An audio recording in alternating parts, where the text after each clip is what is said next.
बंधनांच्या वेळी शेकडो वर्ष विजय पाहिला नव्हता, तेव्हाच्या महाराष्ट्राला पुन्हा विजयाची परंपरा दाखविणारे हिंदवी स्वराज्याचे संस्थापक छत्रपती शिवाजी महाराज, स्वराज्य रक्षक धर्मवीर छत्रपती संभाजी महाराज, ज्यांनी आपल्या स्वतःच्या ताकदीवर माळवा साम्राज्याचे पहिले सुभेदार झाले, ते महापराक्रमी सुभेदार मल्हारराव होळकर.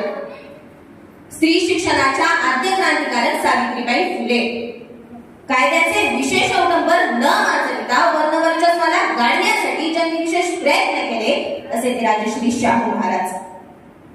स्वातंत्र्य लढ्याचे मुकुटमणी हिंदुहृदय सम्राट स्वातंत्र्यवीर सावरकर, विश्वरत्न विश्वविभूषण संविधान निर्माता डॉक्टर बाबासाहेब आंबेडकर, शेतकऱ्यांचा जाणता राजा हरित योद्धा म्हणून ज्यांची संपूर्ण महाराष्ट्र भर ख्याती आहे, असे ते महाराष्ट्राचे माजी मुख्यमंत्री माननीय वसंतराव नाईक.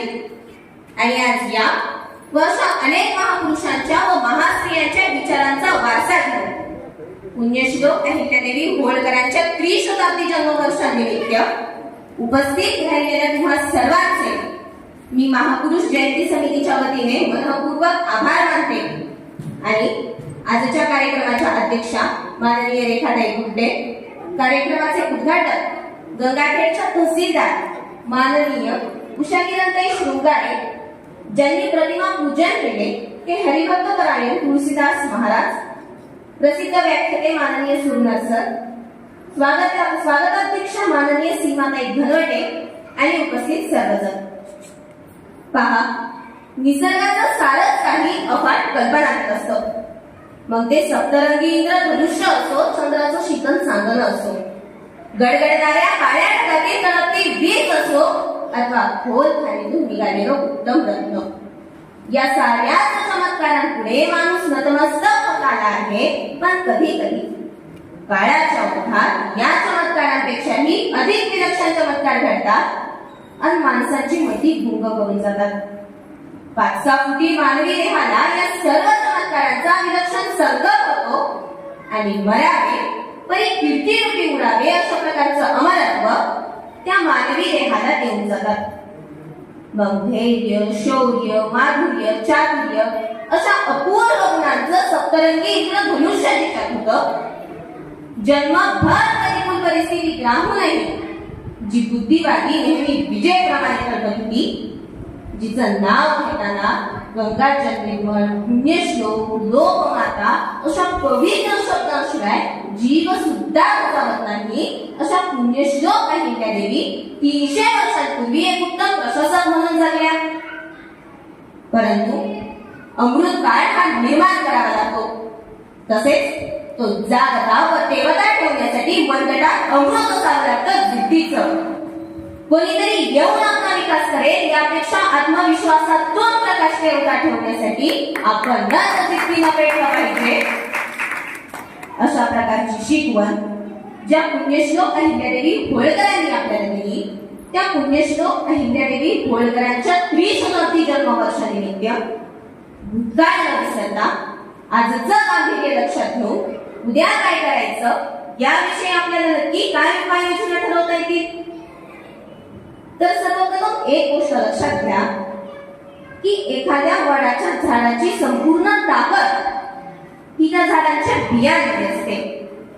एका दृष्टीने पाहायचं झालं तर त्या सर्वच बिया एकसारख्याच असतात, परंतु त्यांपैकी काही बिया या मातीत रुजतात व त्याचा वटवृक्ष निर्माण होतो, तर काही बिया या रोपाच्या अवस्थेतच मरून जातात.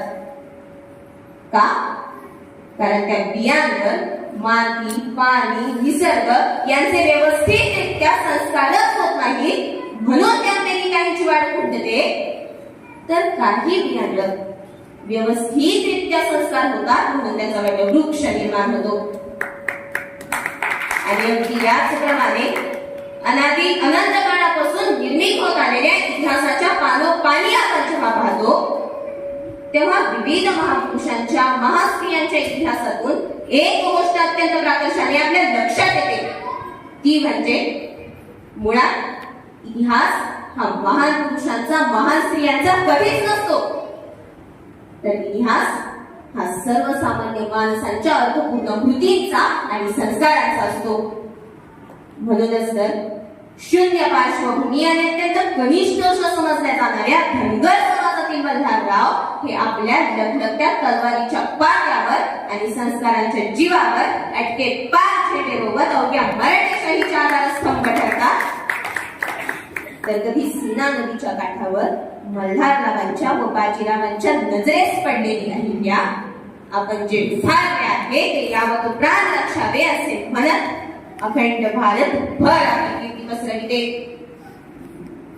मग काही कालावधीपूर्वीच मी म्हटल्याप्रमाणे पुण्यश्लोक अहिल्यादेवी होळकरांच्या इतिहासातून आज आपण नक्की काय शिकलं पाहिजे, तर अगदी 250-300 वर्षांपूर्वी जेव्हा बाईचे स्वतंत्र करिअर नावाचा प्रकार हा सर्वसामान्यांच्याच नव्हे तर अभिजनांच्याही विचार विश्वाचा भाग होता, आपल्या व्यसनीपती खंडेरावाचा कुंभेरीच्या लढाईत मृत्यू होऊन सुद्धा स्वतंत्रपणे वैराग्य पत्कारत जर पुण्यश्लोक अहिल्यादेवी होळकर आपल्या स्वकर्तृत्वाच्या, स्वधर्माभिमानाच्या आणि स्वराष्ट्राभिमानाच्या जोरावर जर इथल्या स्त्रियांसाठी, मुलींसाठी आपल्या कर्तृत्वांचा आणि विचारांचा वैभवशाली वारसा जर ठेवून जात असतील, तर आपल्यासारख्या सर्वसामान्य स्त्रियांनी आणि मुलींनी सुद्धा त्यांचा एक गुण आपल्या अंगी बाळगला पाहिजे, तो म्हणजे निर्भयता. समाजात वावरत असताना तुम्हाला विविध अडचणी येत आहेत, येऊ द्या. कौटुंबिक छळाने, पतीच्या व्यसनाने, मुलाच्या त्रासाने त्रस्त आहात, काही हरकत नाही. स्वअस्तित्वाची निर्मिती करायची आहे ना, तर हे सर्व सहन करा. पावलोपावली संघर्षाच्या या काळात स्वतःच्या दुर्बलतेची कल्पनाच करू नका. पुराणात सांगितलेल्या 33 कोटी देवांवर तुमचा विश्वास असेल, परंतु स्वतःवर मात्र तुमचा जर विश्वास नसेल तर तुमचा या जगात टिकाव लागणार नाही. म्हणून स्त्रियांनो, श्रद्धा ठेवा स्वतःच्या सबलतेवर आणि कार्यावर. कारण शेवटी एक गोष्ट लक्षात ठेवा, आपली उन्नती ही आपणच करायची आहे, दुसरा कोणीही आपली मदत करणार नाही. म्हणून स्त्रियांनो, आत्मनिर्भरतेच्या जोरावर स्वकर्तृत्वाची निर्मिती करा. ती मासाहेब जिजाऊ पुण्यश्लोक अहिल्या मातेला स्मरणात ठेवू. नुकत्याच पार पडलेल्या पाकिस्तान विरोधातील ऑपरेशन सिंदूर मध्ये colonel Sofiya Qureshi, wing commander Vyomika Singh आणि अशा अनेक महिलांचा आदर्श आपल्या समोर ठेवू. कारण शेवटी एक गोष्ट लक्षात ठेवा, स्वअस्तित्वाच्या निर्मितीसाठी आज तुम्ही पावलोपावली संघर्ष करत आहात ना, तरी सुद्धा वक्त से लड़कर जो नसीब बदल दे, वक्त से लड़कर जो नसीब बदल दे, इंसान वही जो अपनी तकदीर बदल दे.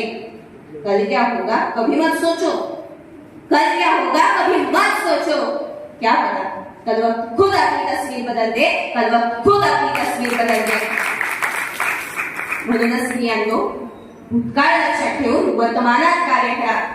भविष्य काळ निश्चित तुमचाच असेल एवढी ग्वाही मी तुम्हाला आज या व्यासपीठावरून देते आणि आपली रजा घेते. मनःपूर्वक धन्यवाद.